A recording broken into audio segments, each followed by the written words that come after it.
September 11th, 2012, and this is Day 9 Daily, number 497, where we learn to be a better gamer. And we're actually going to do it today. Yeah!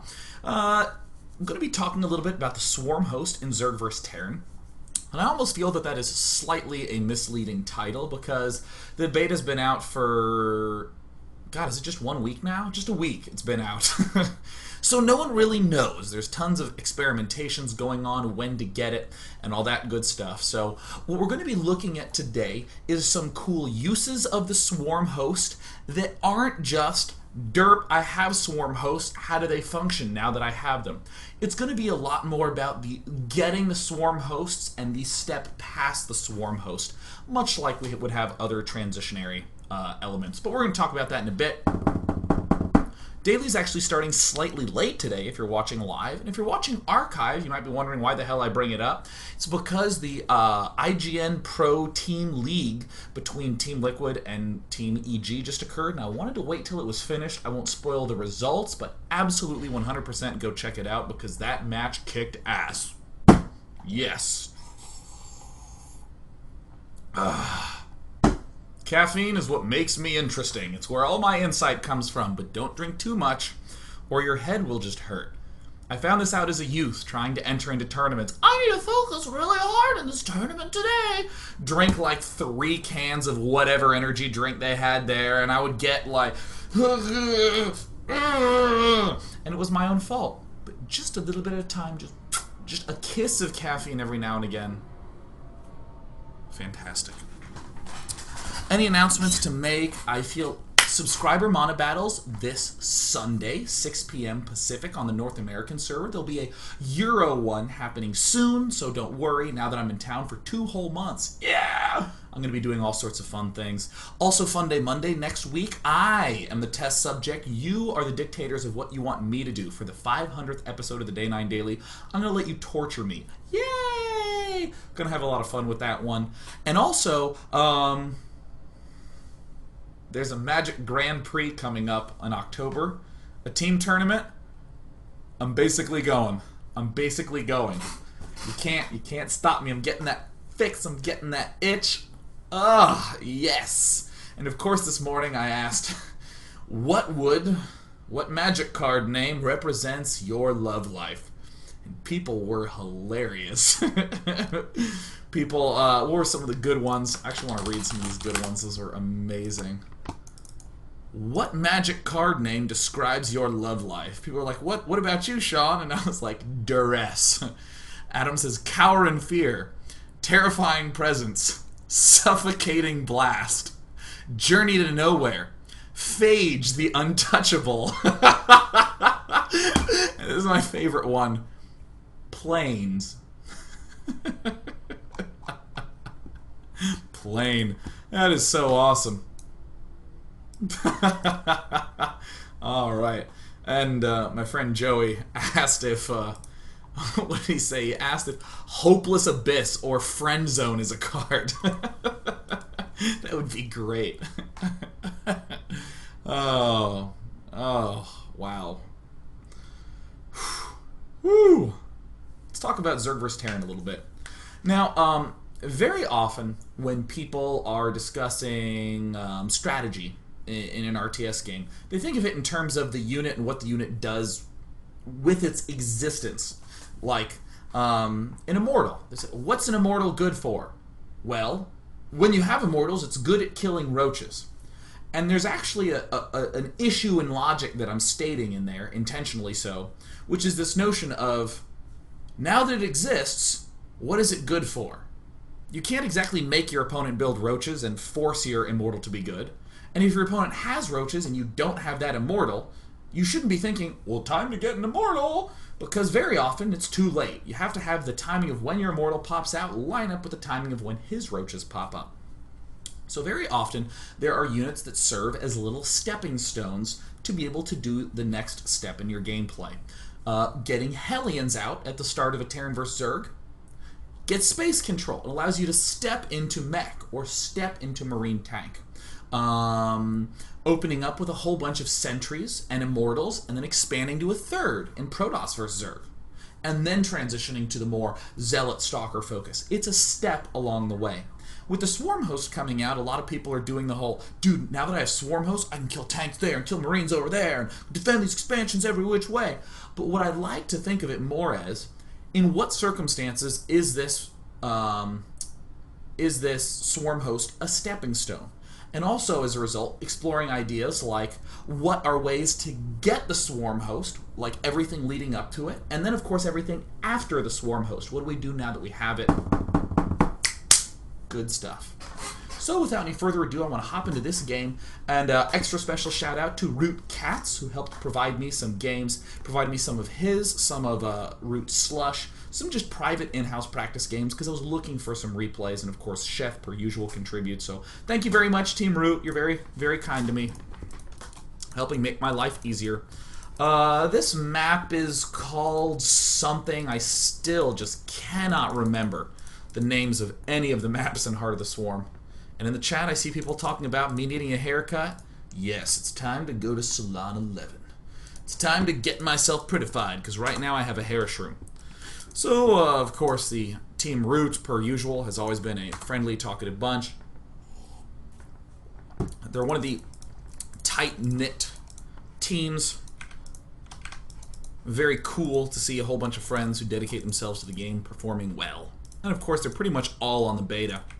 A little bit about Slush. Slush is a very aggressive Canadian Zerg player, one of the ones who pioneered a lot of the use of the aggressive Ling-Bane lineage on the North American server in the early days, continues to be very aggressive with Mutalisks. We're on this map where the key characteristic I'll point out is that we have a controllable ramp with a main and an expansion right there. So that's cool. We have this third base that's nicely tucked in here, so we can say put tanks on the ledge and defend it. So this is kind of where a meching player wants to go. Of course, as a Zerg, you're not meching. We have this fourth expansion down here, which generally serves as a third for your Zergy buddies. And they'll be taking that. And of course, be careful, because the collapsible rock tower can sometimes collapse down. So as a Zerg player, we'll probably be asking ourselves, is our opponent early expanding? Is he going to be putting pressure on us? Slush, you'll notice, is going to be doing all the typical things that Zerg players do at the start to deal with variety that's thrown at them. Oh, sorry, I was playing on the ladder. I'm going to go ahead and put these back to selected. There we go. Yeah, selected the tournament observing norm, because I'll be honest, I play with health bars on, but when I'm observing, I don't want to be looking at an Excel spreadsheet of data. Look, no bars! You can't even see the units because there's so many bars. Don't need that many bars. You see the double queening coming up. Slush has enough minerals and gas to be able to follow it up with the subsequent whatever the hell it's called. Zergling speed. Yes, metabolic boost. Good. So I'll note the typical way that you think of things in StarCraft 2. You just create divisions like, okay, he could be going for 2 barracks aggression, or some early expand build, or some 1 barracks fast gas. Here are my 3 partitions. And you try to rapidly figure out which one he's in. Okay, he's in early expand, crossing off things like fast Banshee that do the fast gas, crossing off things like 2 racks that have the early ground aggression. Okay, he's early expanding. Then you look at another sub-partition of that. Is he going to be going medevac marine, or is he going to be going mech? That's the question. Look, I know, I'm sorry, alright? I always leave it off. How are we doing on the sound? It's not too low, is it? Oh! Should be at 18%. Excellent. You're seeing a little bit of the settings that underlie the Day 9 Daily. So cool. As Slush is doing some checks. I'm sure on this map you're not really as worried about the 2 racks play, because we already have our 2 queens here. We can defend the front.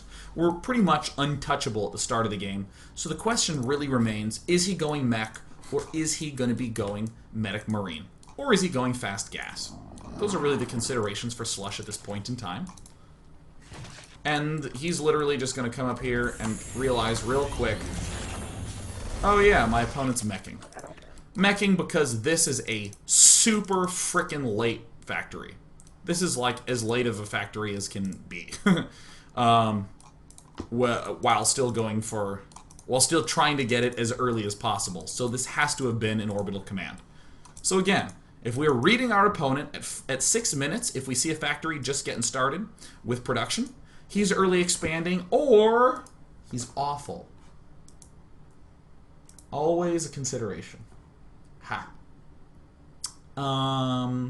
Excellent. So what I want to look at now is a really cool play that Slush is going to do that I think is going to become kind of the norm in Zerg vs. Terran in a lot of circumstances. So in the game, we see that he is going for his lair. When the lair begins, we start this extractor. When this extractor finishes, we start 2 more extractors. This is a very common timing. Getting some Zerglings out, not a crazy amount, just a round of Zerglings. There needs to be some term for that, like a skosh of lings. But we're pretty much 2-basing. In the general schema of Terran versus Zerg, what you see a Zerg player do is take a third quite early and defend with roaches and queens, or go for a fast layer and do something like Zergling Infestor, or something like Mutalisk. Watch this really cool play that Slush does that I think is only really capable due to the fact that the Swarm Host is now a thing that requires detection. So we have our spotting up. So Slush is talking about miss the surround. They're talking about something, I don't know, it's some sort of scientific speak. He builds the spire here, and then he builds the infestation pit here. Now, coming to the Slush cam, I'm actually going to disable this color changing thing for a moment. Slush, actually maybe I do want it on and I'll just come to his vision. There's all these weird things. Slush has been 3 different colors in the last 5 seconds. But I want you to note what's going on here. Slush has his infestation pit going and his spire going. If Drewby scans and sees what his opponent's doing, he doesn't know if it's going to be spire play or swarm host play, so he has to prepare for both. I'm going to ignore the infestor because the infestor doesn't really need special consideration. I mean, you're just thinking, okay, well, I better have units and I better have some kind of plan to deal with it later down the road. It's not really an immediate concern. Mutalisk, I gotta get anti-air. Swarm host, I gotta get detection. Pretty significant. So, at this point in time, Slush gets scanned here. And what's nice is that if you are perceptive enough, like on the Slush cam, if we actually go to it and back up for a second, apologies for the weird coloring that's going to happen here. But if you're Slush, and you can pick up on the fact that you got scanned, as we're moving along, yep, if you see that you're getting scanned, this is a really common play that occurred in Brood War. You would build your tech structures in 2 different locations, and whichever one he scanned, you would do the other one. And this is where the Overlord creep vomiting is going to become popular. So scans this, alright, well I'm just going to go Mutalisk. Or if he goes Mutalisk, alright. Or if he scans the Mutalisk, alright, I'm just going to go Infestation Pit. Meanwhile, back in Drewby's base, it's kind of a typical 3 orbital command structure. He's going for this mech play. And I want you to note the way that this will feel for a meching player. A meching player now suddenly might have been planning some Hellion Warhound push at the start of the game. He can't do that if we end up going Spire. Or, in particular, if he scans and sees both of these, he can't run the risk of moving out in case we're going for Spider Tech, so he has to build a Thor. So literally the act of building both of these pins him in. And of course we're going for the hatch as well. And Slush is going to be doing some damage at the start of the game. I care less about the damage. And see, look at this. Builds the Mutalisks and goes for the Locusts right away. It's not going to have as many Mutalisks, but this is a really sweet follow-up play that Slush does. He's going to double expand with the Locusts behind. Totally kick-ass. And I'd probably say that most of the time you could do this. This play where you get small number of Mutalisks out, this is enough to force a medic marining player to respond to it. This is enough to force a meching player to respond to it. And then we're building Locusts behind. Excuse me, Swarm Hosts behind. So he's going to do some damage. It's not going to be like astounding. It's not going to like blow your mind. Oh, game's done. Oh my god. It's looking pretty terrifying. But of course the subsequent follow-up problem is that immediately we have a counter swing. And Druby floats on up and does a huge amount of damage on his own. Which is potentially a little bit of a problem, suffering this kind of circumstance. But we bring the Mutalisk back and we end up holding it off. We lose some Swarm Hosts along the way. It's a reasonably even exchange, but I think it's pretty clear that Druby is at the deficit. And Druby kind of botches this and accidentally loses a orbital command up at the top side.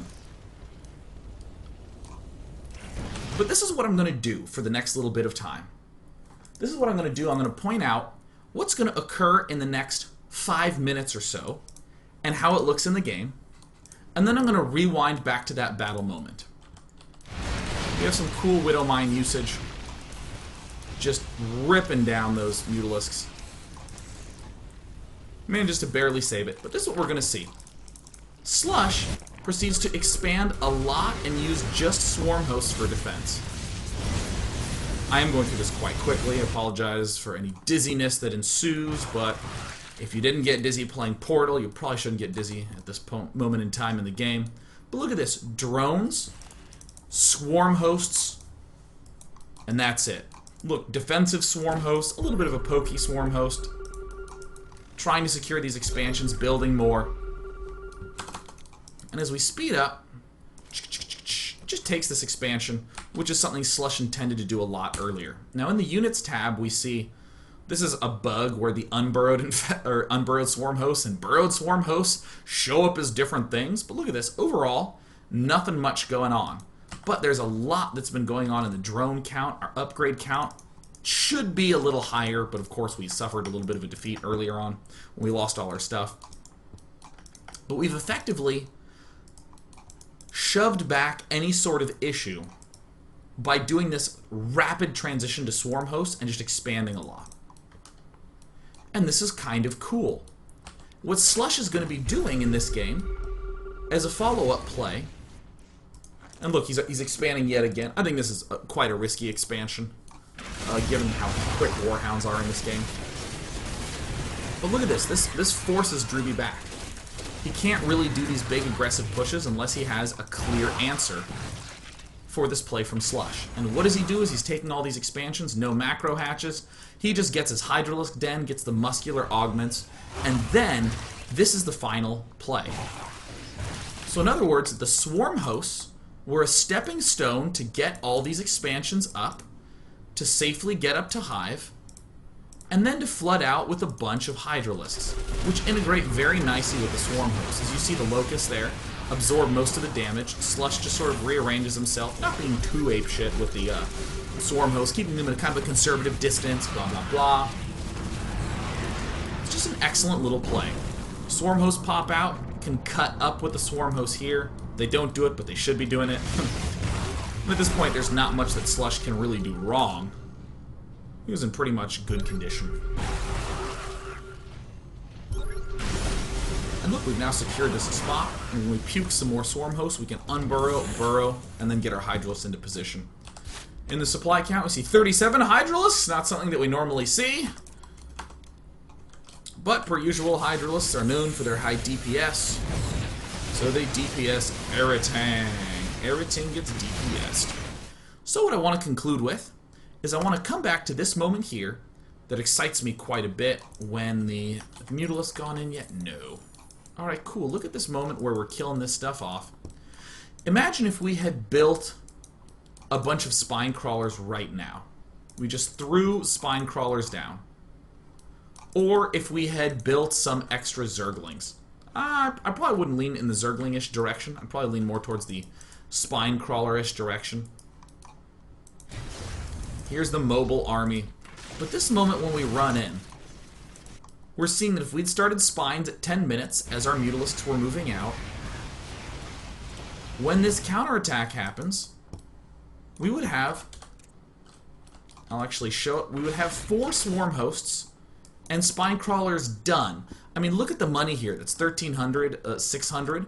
we could have probably 4 or 5 spine crawlers at least burrowed down here. And we would be able to hold off this sort of panic, oh my god, I got to attack play with a lot more ease. We'd probably take some damage, but we just pull back. Also, Slush, per usual, doing the aggressive option, having a counterattack up instead of having those Zerglings available back home for defense. But this, in my eyes, is a really cool little play. It's, again, the idea of the stepping stone. We start off, we go for Mutalisk, and then we get these Swarm Hosts just long enough, or at just the right time to be able to defend a counterattack, which kind of didn't work here, but we can clearly see how it could be adjusted to work. And even with that kind of flubbed moment, the Swarm Hosts allow us to take a 4th base, to take a 5th base, and to tech up the hive fast, and slam out with a ton of Hydras. What a cool play, right? What an awesome use of the Swarm Host, especially against a meching player.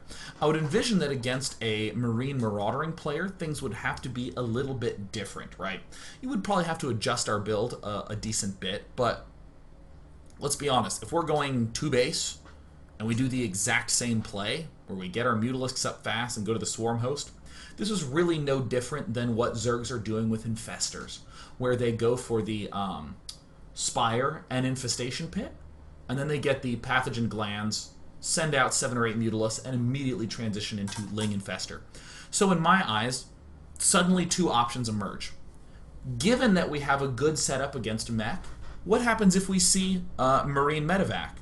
I'd probably say on one hand we could do the exact same thing that Slush did this game and pretty much be fine, as long as we had good map presence and awareness with our Mutalisks. And the second option is we just say no to the Swarm Host and we just go Ling Infestor and then later on get the Swarm Host. Pow! Pretty cool, huh? So what we're going to do now is take a break, and when we come back in part 2, we're going to look at Liquid Chef doing kind of a cool play with the Swarm Host against kind of a more standard Terran play with Marine Tank Medivac.